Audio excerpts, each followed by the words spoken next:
Sa mundong ito, may mga hayop na mas mabilis pa kaysa sports car.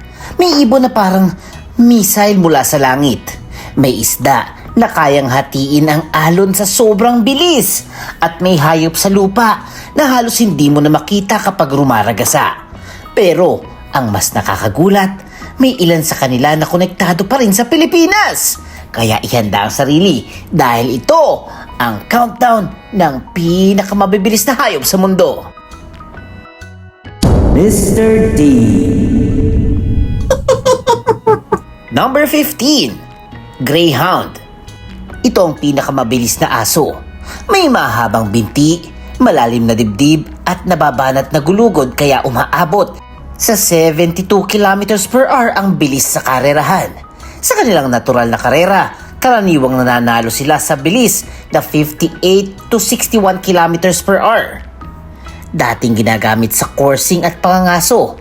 Ngayon, sila'y kasama sa Greyhound Racing at kilala bilang maamong alaga.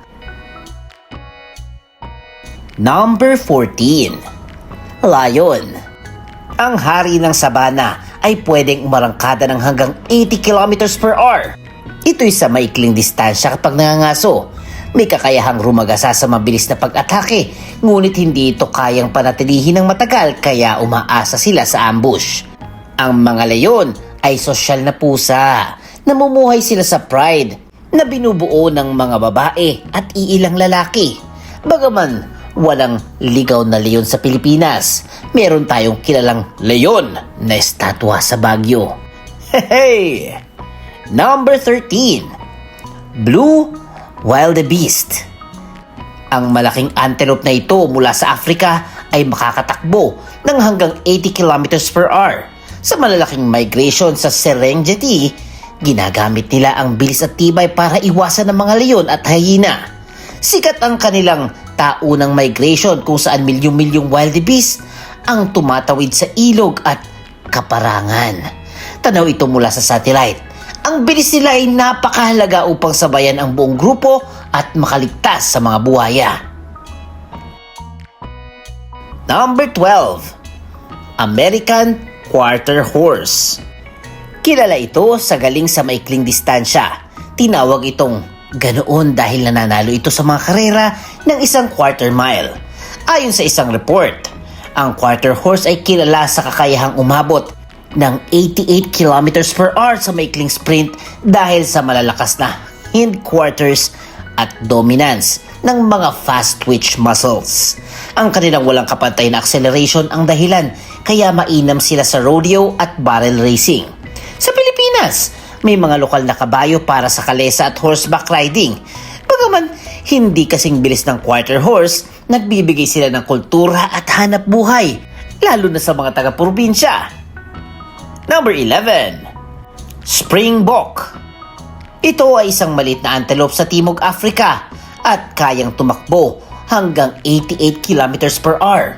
Nakakaya rin nilang maglip ng higit 6 na metro sa ere at tinatawag itong prawn king, isang uri ng mataas at tuloy-tuloy na pagtalon. Naniniwala ang mga scientist na ang prawn king ay maaaring signal sa mga predator na sila'y malakas at mahirap hulihin. Malimit itong makikita sa mga football team ng South Africa tulad ng Springboks, kaya isa rin itong simbolo ng bansa. Number 10. Pronghorn. Ito'y galing sa North America at may tuturing na pinakamabilis na hayop na tumakbo ng malayo. Umaabot sila ng 96 kilometers per hour at kaya nila itong panatilihin sa loob ng maraming kilometro. May malalaking baga at windpipe kaya hindi agad napapagod at may record na nakapagtala ng 56 kilometers per hour sa loob ng 6 kilometers. Bagamat tawag sa kanila ay American Antelope, mas malapit ang kanilang kamag-anak sa giraffe.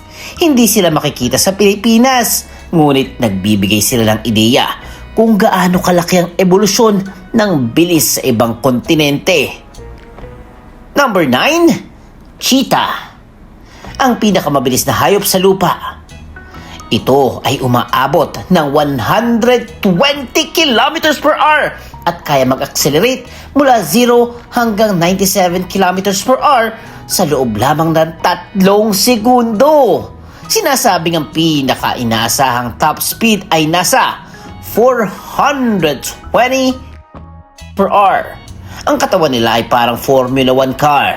May mahabang binti, malalaking ilong at matipunong buntot para sa balanse.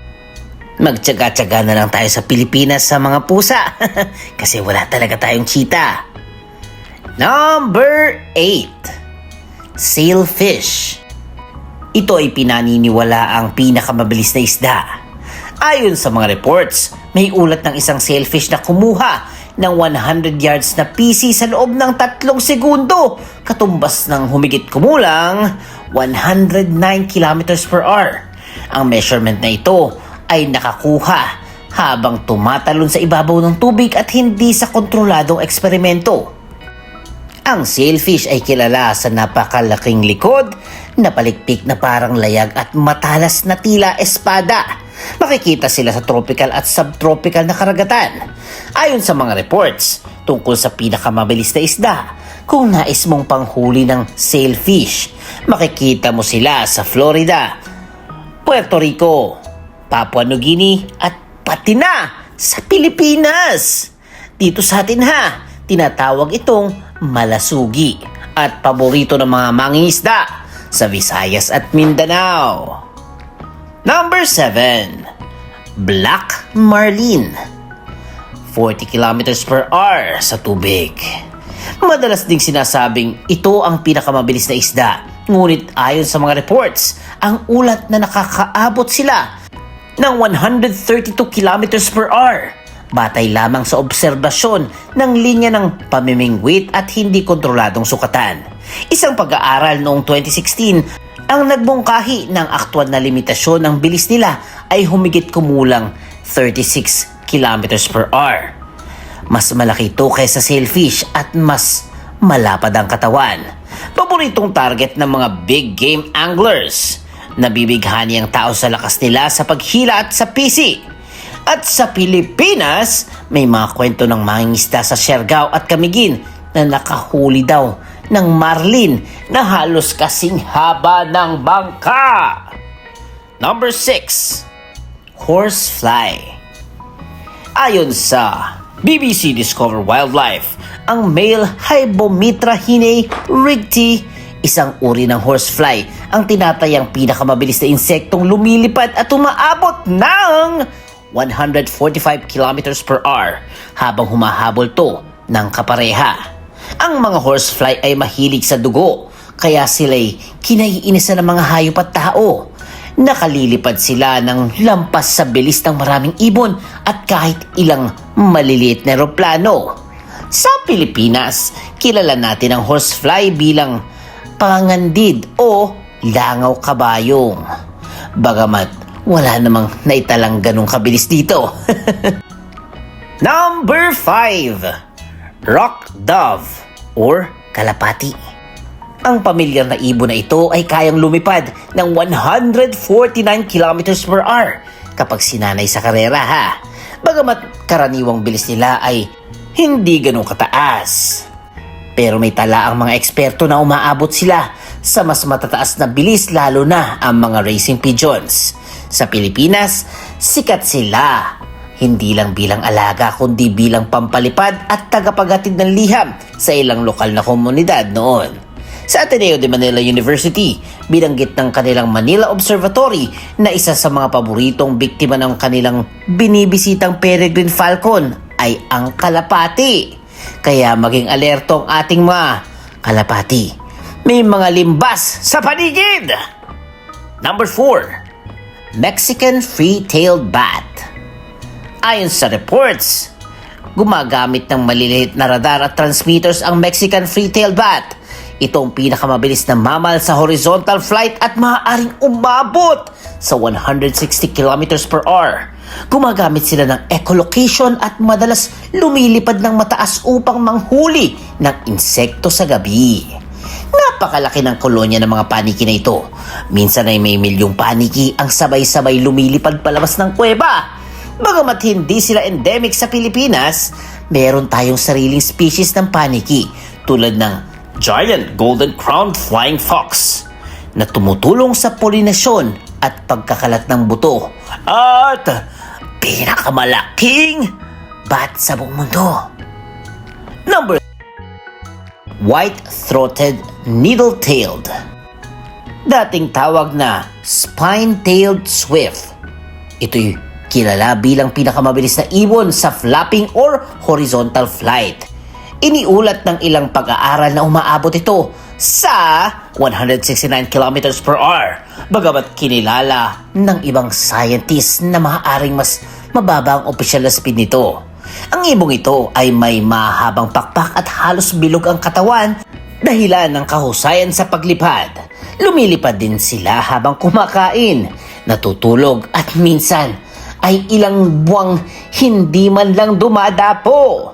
Bagamat bihira sa Pilipinas, ang mga swift ay dumarayo sa ating bansa at ang kanilang mga laway ang ginagamit para sa mahalagang nido soup or balhin sa sayaw.